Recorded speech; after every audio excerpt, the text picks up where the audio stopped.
For that other spot right now, viable options, obviously Brian Adams, everybody knows about Brian.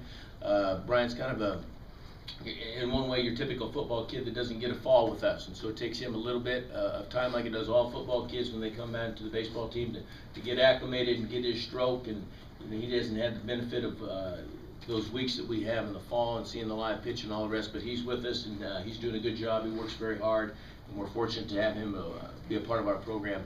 We've got a couple of new players to the program that will also get some opportunity out there. Cameron Flynn from here in town, went to Henry Clay High School as a left-handed hitter, and Zach Zellers, a transfer from Heartland Community College, is a right-hand hitter. And so early on, I can envision those two platooning a little bit and fighting it out to see who wins that battle, or maybe they share it. I don't know. It's it's a marathon of a season, and you don't know. You don't write the script. It kind of writes itself as you go, and we'll see how that goes. But that is a very good defensive group, and hopefully we can put the pieces together out there to have a strong offensive group in the outfield as well.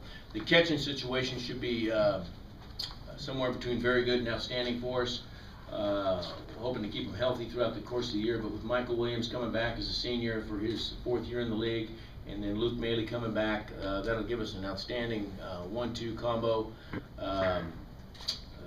Good offensively, good defensively, physical, leaders, smart, intelligent.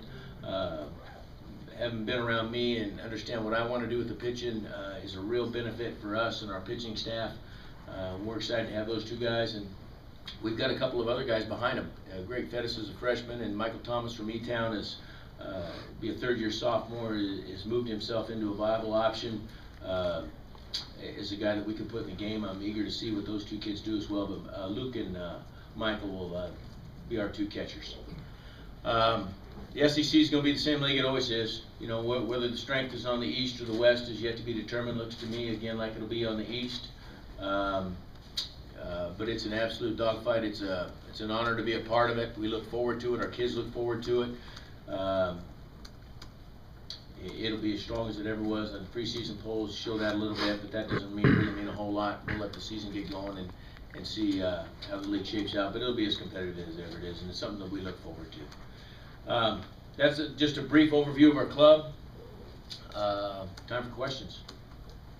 Gary, what are some of the advantages and maybe concerns with going with 3 lefties on the weekend? I get that a lot, and to me, the downside would be is that you've depleted your bullpen with left-handed options. The way our ballpark sets, I think it's an absolute benefit. In fact, it is a benefit. Now, if they don't throw strike one and can't command the outer half versus a right-hand hitter, and there's no secondary pitch, then left-handed is no value. But if they can do those things, then you have a real value.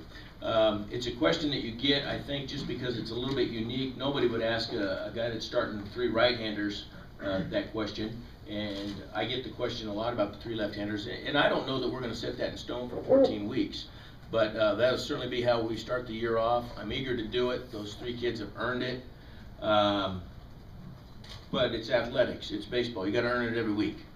And while I'm willing to suffer a bump in the road and a skinned knee, we're not gonna need to run somebody out there that can't do it for very long, because we're gonna have some viable options, and that's an exciting thing. But I think the benefit of the left-handed stuff is that if they're good, they match up well in our ballpark. I think left-handed changeup is a dynamic weapon. I don't think there's a coach in our conference that would argue with that.